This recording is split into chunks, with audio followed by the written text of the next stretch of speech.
Today on the Bourbon Bytes podcast, Heaven Hill and Barrell Bourbon are releasing whiskeys to celebrate America's 250th anniversary. Buffalo Trace is reviving two E.H. Taylor classics. Then I have a bite-sized review of the new Green River honey-finished bourbon.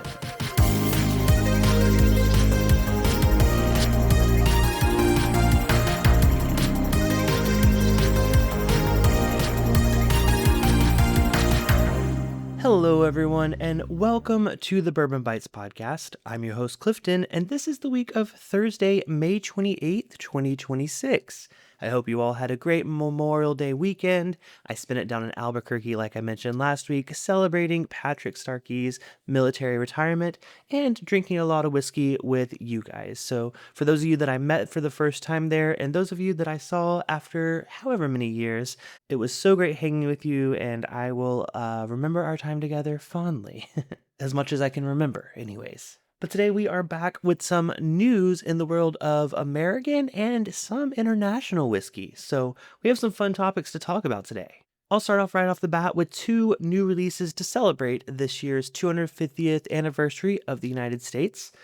This one I actually mentioned on the podcast a while back ago when the TTB label came out, but now we have an official announcement from Heaven Hill. This is the new Rittenhouse U.S. 250th Anniversary Commemorative Edition Rye whiskey. It's a 10-year-old bottled and bond expression of Rittenhouse Rye, and it's meant to celebrate Rittenhouse's Pennsylvania heritage with a commemorative Liberty Bell packaging and will be allocated across select U.S. markets. I remember being really excited about this when it first popped up. Older Heaven Hill rye whiskey has been incredible in my experience. I've had some Parker's Heritage that had some of it in there, plus a few of their other releases. This one is coming in at 10 years old and 100 proof, and it's going to be priced at $99.99, so right at $100. I think $100 for a 10-year-old rye whiskey is in line with what I've seen other distilleries do. It's not too unheard of, maybe a little bit on the high side, but as someone that really enjoys the flavor profile of Heaven Hill's rye, I think this is going to be a really good release. It's kind of funny because Sazerac, which I think is Buffalo Trace's direct competitor, I guess, of Rittenhouse Rye, they've been coming out with this 100 proof version and then the full proof version. So it's interesting to see Rittenhouse or Heaven Hill do the age versus proof approach to this. So hopefully this is relatively available. It does say it's allocated. These companies are getting pretty crazy with their 250th celebration whiskeys. I'm seeing it all across the board, but some of them are more available than others. So I will hopefully get a chance to try this and let you guys know how it is. Well, in a very similar story, Barrell Bourbon is releasing their batch number 38, and they're celebrating specifically this milestone in U.S. history. This one comes with a really cool label. It has the red, white, and blue, and then it has some stars over the blue. Very American. But this is a cask-strength blend of straight bourbon whiskeys, this time being made up of a 12-year-old Kentucky bourbon, a 9 and 10-year-old Indiana bourbon, a 12 and 15-year-old Tennessee bourbon, and an 8-year-old Maryland bourbon. I think a blend celebrating all these different states and styles of bourbon just makes sense to be a America edition. I've tried some of these batches in the past. It's been a few years, but I've typically really enjoyed them. They do a really great job with blending over there at Barrell Craft Spirits. Now, I believe this one's already available to purchase. I see it on their website for $85, and the proof comes in at 116.96.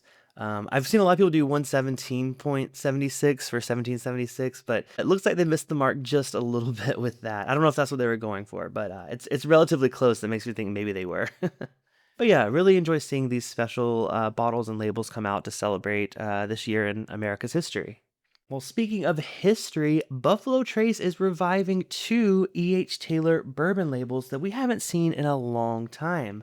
So I saw this announcement. I was kind of surprised because within a day of this coming out, I saw people at the Buffalo Trace Distillery buying bottles of these. So they're serious about it.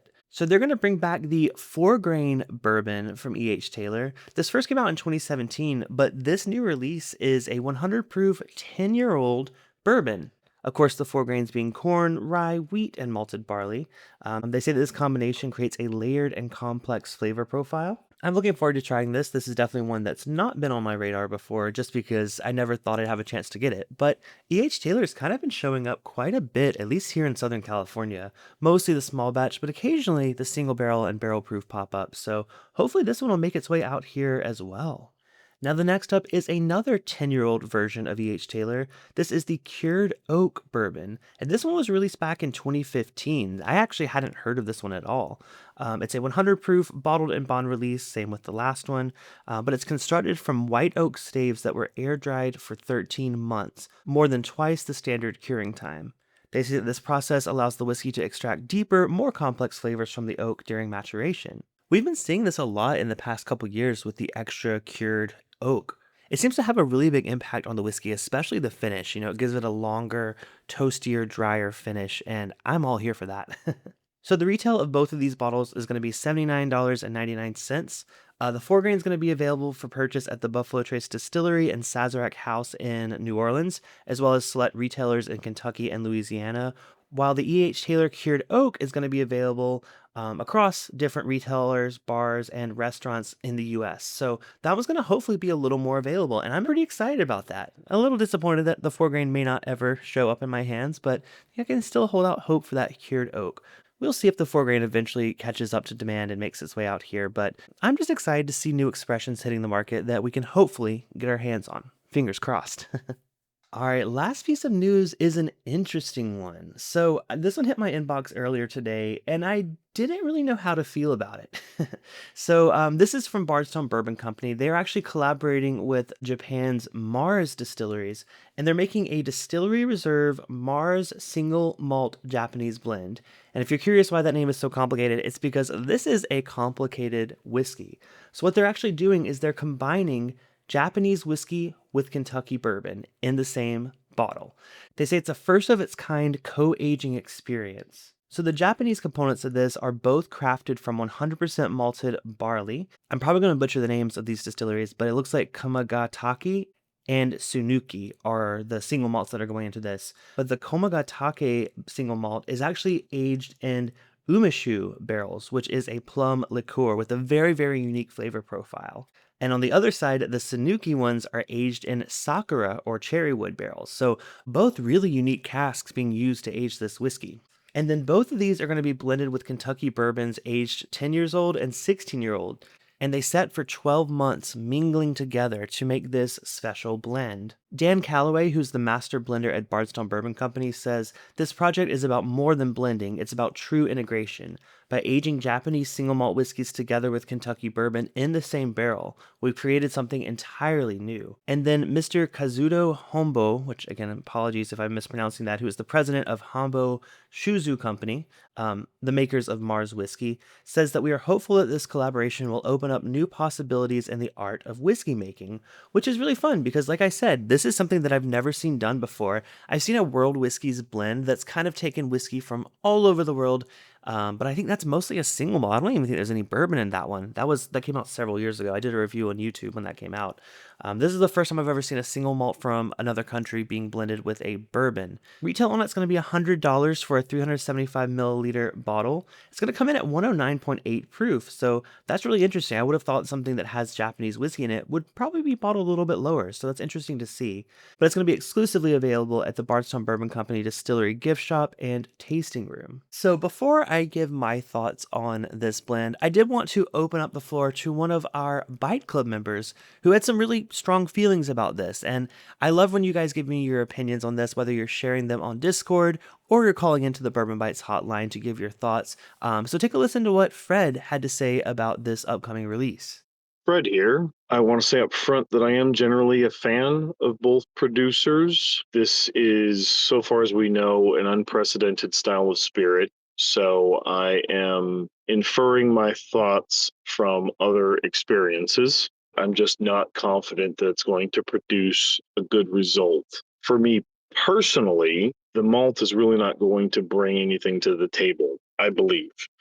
It's aged in casks that are going to dominate it. They're going to cover any distillery character, any malt character. So we're basically going to be getting a moderately aged bourbon with some flavor from umeshu liqueur and maybe a bit of floral from sakura. As for the bourbon drinkers that they're really trying to cater towards, that's where it gets really iffy because umeshu is a very funky liqueur. What I've tasted, I believe your average bourbon drinker would think it is absolutely disgusting. So hopefully they found sweeter, fruitier casks that will work better. Nonetheless, we'll just have to see how it turns out. I'm certainly not going to chance the price and effort that it takes to get it, but maybe I'll be able to mooch a pour and see what it tastes like.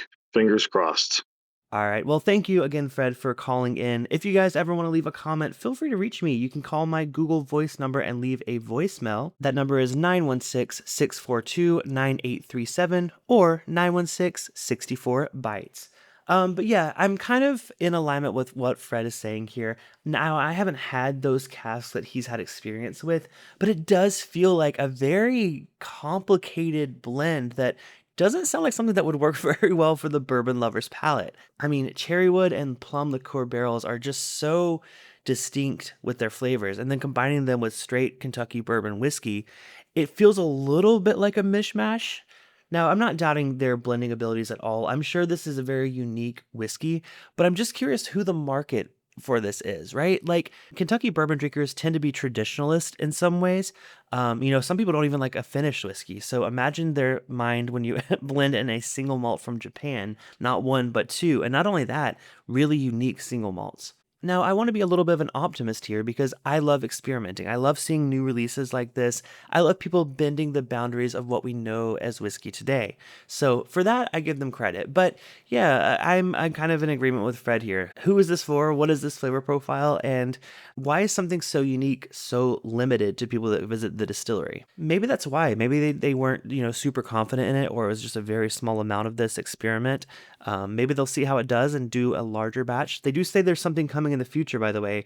They just tease that there's another blend going underway at Mars Distillery in the southern region of Japan, which is also combining Bardstown Bourbon whiskey with their own stock. So we'll see more of this in the future, but this is the first official release of this collaboration. Hey, future Cliffy here. I just wanted to stop in to say I actually received a bottle of this new Bardstown Bourbon Company release just after recording this episode. So while I'm not going to have a chance to try it this week, stay tuned until next week where I will give this a full review and share all my thoughts on this special release. But that is it for the news segment of this week's podcast. If you guys want the latest breaking news, make sure to check out our Discord server. There's a link to it at bourbonbytes.com. We have a bot there that pulls in breaking news the moment it breaks, including some of the stories featured here today. So if you want to be the first to know about whiskey news, you don't have to wait around until Thursday for this podcast. You can get it live and comment on it in person. So check it out, bourbonbytes.com. But with that, let's get into this very sweet bite-sized review.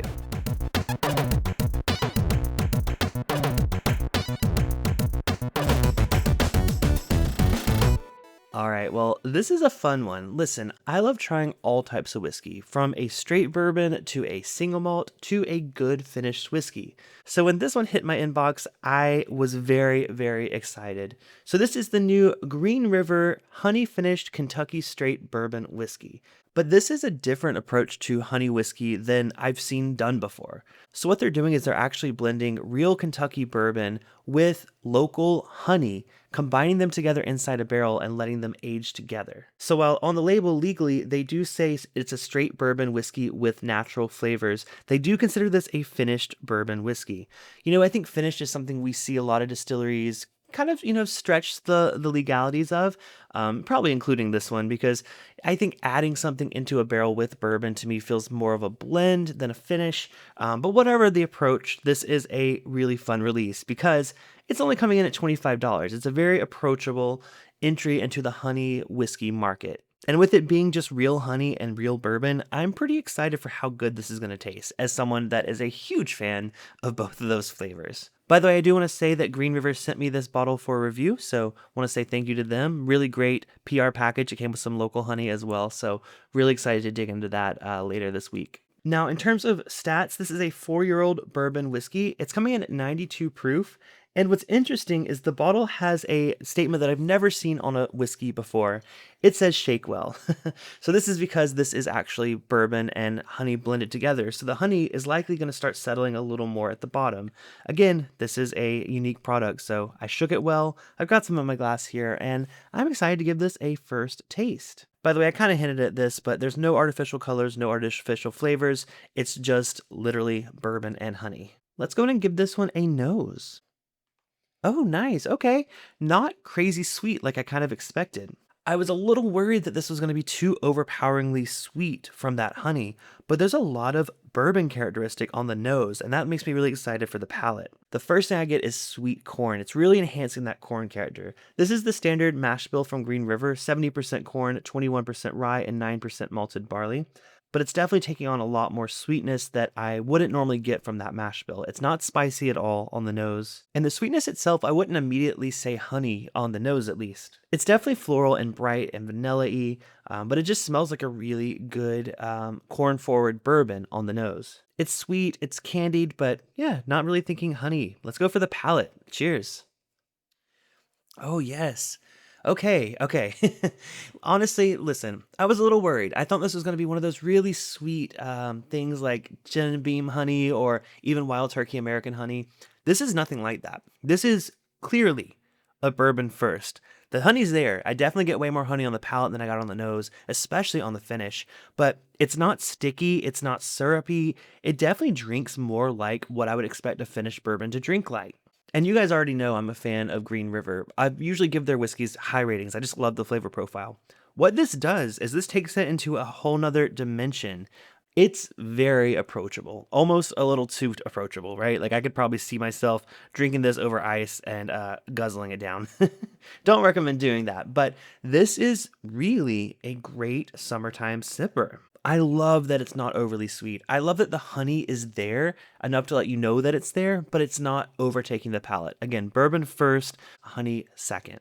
You know, if anything I could compare it to, I think a sweet tea, maybe with a little bit of lemon, is definitely the flavor profile I'm getting here. It's like the honey has brought this extra layer to the whiskey itself that it feels like it's complementing it. It's not competing with it. And I think the finish is incredibly good for a $25 whiskey. It still goes down like a bourbon, a little bit lingering in the back of the palate, but it finishes with that nice honeycomb natural sweetness that you only get from really good honey. But overall, I am pretty darn impressed for a new honey whiskey that goes with a different approach than I've ever seen done before. So when I give my score on this channel, I consider all things, right? Price, availability, nose, palate, finish, novelty, I guess I would say for this one.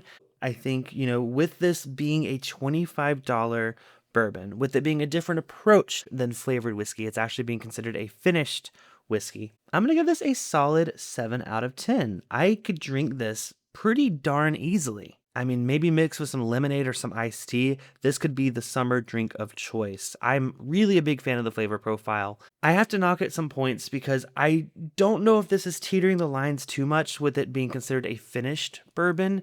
They do say it is a bourbon with natural flavors, so they are transparent on the label. But I feel like this is a little bit, stretching the limits of what a finished bourbon can be. So with that, I'm going to have to knock it a few points. Also, it's not a flavor profile that's going to appeal to everybody. Traditionalists aren't going to like this. But if you are someone that's open to other honey whiskeys, this is probably one of the best honey whiskeys I've ever tried. So do with that what you will. I do want to hear from you guys, though. Do you think this counts as a finished bourbon, or would you consider this a flavored whiskey if the honey has been added to it? Let me know your thoughts. Leave a comment on this podcast episode, or join us on our Discord server and debate it out there. Would love to know what you guys think. In addition to the Discord server, you can join the Byte Club at bourbonbytes.com and support the channel for as little as $2 a month. By the way, I want to shout out our newest Byte Club member, Matthew. Matthew just joined our Discord server as well. He is our newest bourbon bit. So cheers, Matt. Thank you so much for joining the Byte Club. But that does it for this week's episode. Thank you all so much for listening. This has been a fun one, and I can't wait to see what you guys say about this honey whiskey. So thank you again, Green River, for sending this bottle over for review. Cheers. Until next time, this has been the Bourbon Bytes podcast. I'll talk to you guys next episode.